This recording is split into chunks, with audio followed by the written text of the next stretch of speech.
এটা হলো চায়নার সবচেয়ে কঠিন কম্পিটিশন, যেখানে আপনাকে গোলাকৃতির একটি ভারী পাথরকে অন্য একটি উঁচু পাথরে 5 সেকেন্ড ধরে রাখতে হবে। যে ব্যক্তি এরকম করতে পারবে তাকে 1 মিলিয়ন ইয়েন পুরস্কার দেওয়া হবে। যখন এই লোকটি পাথরটিকে ব্যালেন্স করতে চাইলো তখন তিনি পাথরটিকে শুধু ব্যালেন্স করেনি, বরং তিনি পাথরটিকে পার্মানেন্টলি বসিয়ে দিয়েছেন। তারপর পুরো 1 মিলিয়ন ইয়েন নিয়ে বাড়িতে চলে যান।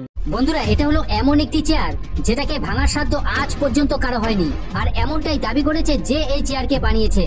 এই কারণে এর ডিউরেবিলিটি টেস্ট করার জন্য লোকেরা এর উপর হাতুড়িও চালিয়েছে, এমনকি এর উপর ট্রাকের টায়ারকেও চড়ানো হয়েছে, কিন্তু তারপরেও তার কিছু হয়নি। এছাড়া এটাকে ভাঙার জন্য লোকেরা বিভিন্ন রকমের টেকনিক ইউজ করেছে, যেখানে দেখুন এই লোকটি এই চেয়ারের উপর দাঁড়িয়ে তার পা দিয়ে ভাঙার চেষ্টা করছে, কিন্তু তারপরেও সে এই চেয়ারকে ভাঙতে পারেনি। এই কারণে এর ফাইনাল টেস্ট করার জন্য এই চেয়ারের উপর একটি আস্ত কারকে পর্যন্ত দাঁড় করিয়ে দেওয়া হয়, কিন্তু দেখুন এর পরেও চেয়ারটি ভাঙছে না। দেখুন, এই লোকটি বরফ ভেঙেই মাসে লক্ষ টাকা আয় করছে। হ্যাঁ বন্ধু, আপনি ঠিকই শুনেছেন। প্রথমত এই লোকটি সমুদ্রের কিনারে এসে হাতুড়ি দিয়ে বরফগুলো ভেঙে ফেলে, এরপর এই ভাঙা বরফগুলো পানির স্রোতের সাথে চলে যায়। তারপর তারা বাকি বরফের মোটা লেয়ার গুলো হাতুড়ি দিয়ে আস্তে আস্তে ভাঙতে থাকে। এরপর করা হয় আসল কাজ। যখন একটি ব্যাম্বুকে কাটা হয় তখন নরমালি তার ভেতর থেকে জল বেরিয়ে আসে, কিন্তু আপনি যদি চান তাহলে আপনি এর মধ্যে থেকে ওয়াইনও বার করতে পারেন। কিন্তু কিভাবে?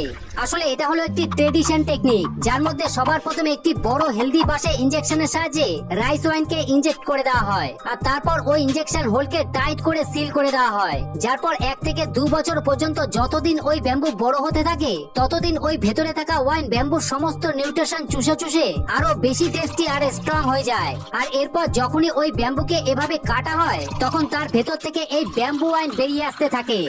দেখুন, এই ঘরের মালিক টাইলস লাগানো কাজ দেখতেছিল, কিন্তু তখনই সে এটা জানতে পারে যে বিদ্যুতের সকেটে সিমেন্টের নিচে চাপা পড়ে গিয়েছে। এটা দেখে তো সে অনেক ভয় খেয়ে যায় আর দ্রুত করে এই মিস্ত্রিটাকে এটাকে বের করতে বলে। কিন্তু যখন এই লোকটা এই তারটাকে বাইরে বের করতেছিল তখন তো সে এটা জানতে পারে যে আরো একটা টাইলসের নিচে এই তারটা চাপা পড়ে গিয়েছে। এই জন্য তো এই মিস্ত্রি এই তারটাকে কেটে দিতে ধরতেছিল, কিন্তু তখনই তাকে মালিক থামিয়ে দেয় আর টাইলস ছাড়াতে বলে, যার জন্য সে আরো একটা টাইলস। দেখুন, এই ছেলেটা যখন নিজের ক্লাসে সবার থেকে লুকিয়ে আপেল খাইতেছিল তখনই পিছন দিক থেকে তার টিচার চলে আসে আর একে আপেল খেতে দেখে ফেল। এরপর যখন সে দ্বিতীয়বার আপেলটা নিয়ে খেতে ধরে তখন তো পাশে বসে থাকা মেয়েটা এটা দেখে ফেল আর একে একটু মজা দেখানোর জন্য এই মেয়েটা তার আপেলের মাঝে লেবুর রস দিয়ে আগের জায়গায় রেখে দেয়। এরপর যখন এই ছেলেটা আপেলটাকে খেতে ধরে তখন তো টকের জন্য তার মুখের স্বাদই বদলে যায়। দেখুন, তুর্কির এই লোকটা পৃথিবীর সব থেকে বড় জিলিপি তৈরি করে, যেটাকে খাওয়ার জন্য কিনা দেশ বিদেশের মানুষ এই লোকটার কাছে চলে যায়, কিন্তু একটা মানুষ এই পুরো জিলিপিটা কোনোভাবেই খেতে পারবে না, কেননা এটা খেতে এতটাই মিষ্টি যে এটার এক টুকরো খেলে আপনার 3 দিন পর্যন্ত কোনো কিছু না খেলেও চলবে। যার জন্য তো এই লোকটা এটাকে ভেজে পিস পিস আকারে কেটে আর এভাবেই এটাকে বিক্রি করে। বছরে এই গেমটা খেলা হয়, যেখানে একটি মাছকে পানির মাঝে ছেড়ে দেয়া, যেই মাছটাকে ধরতে পারবে সেই গেমটা জিতে যাবে। এখানে তো অনেকগুলো মানুষ মিলে এই মাছটাকে খুঁজতেছিল, কিন্তু কেউই এটাকে পাইতেছিল না। তখন এই ছেলেটা মাছটাকে দেখতে পেয়ে কাউকে বলে না, সে তো একাই এই মাছটাকে ধরে গেমটা জিতে যায়।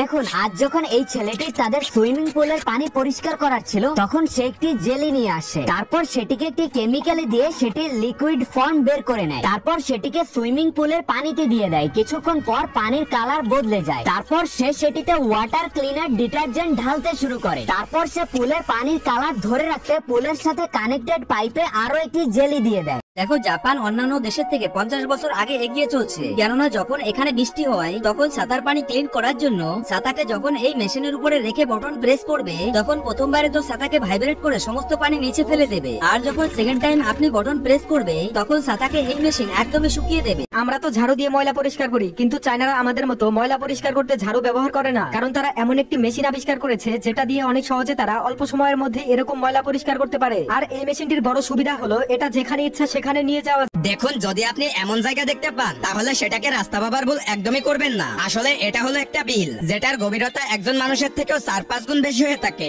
আর যেটা পানির ভরে বেশি আছে সেটা হলো কচুরিপানা। আর এই কচুরিপানা গুলোকে সরিয়ে এখানকার লোকেরা মাছ ধরে থাকে। শিল্পী সবাইকে একেবারে চমকে দিয়েছে, সে এই ড্রামের ভেতরে সবার প্রথমে একটা ওয়ালপেপারকে লাগায়, তারপরে এর ভেতরে একটা গোল আয়নাকে দিয়ে দেয়, সাথে একটা দড়িকেও রাখে, আর তারপরে একটা কাঠ দিয়ে মই বানিয়ে একটা ল্যাম্পের সাথে ড্রামের ভেতরে সেট করে, আর একেবারে শেষের দিকে একটা গ্লাসকে উপরে রেখে দেয়। তখন এটা দেখতে একটা ইনফিনিটি ইলিউশনের মতো লাগছিল।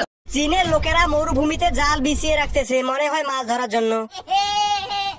আসলে চীনে দিনের পর দিন মরু অঞ্চলের সংখ্যা বৃদ্ধি পাচ্ছে, এর জন্য চীনের সরকার ভাবতেছে যদি এরকমই চলতে থাকে তাহলে চীন একদিন পুরোপুরি মরুভূমিতে পরিণত হবে। এর জন্য তারা একটা উদ্যোগ নিয়েছে যেখানে মরুভূমিকে জঙ্গলে পরিণত করা। তার জন্য প্রথমে মরুভূমির মধ্যে এরকম করে জাল বিছিয়ে রাখতেছে যেন বালি এক জায়গা থেকে অন্য জায়গায় উড়ে যেতে না পারে এবং বালি স্থির হয়ে যায়। তারপর সেখানে এক ধরনের গাছ লাগানো হয় যেগুলো বিজ্ঞানীরা ল্যাবে তৈরি করেছে, যার মাধ্যমে গাছগুলো বালির মধ্যেও টিকে থাকতে পারবে এবং ধীরে ধীরে মরুভূমিকে সবুজ গাছপালায় ভরে তুলবে।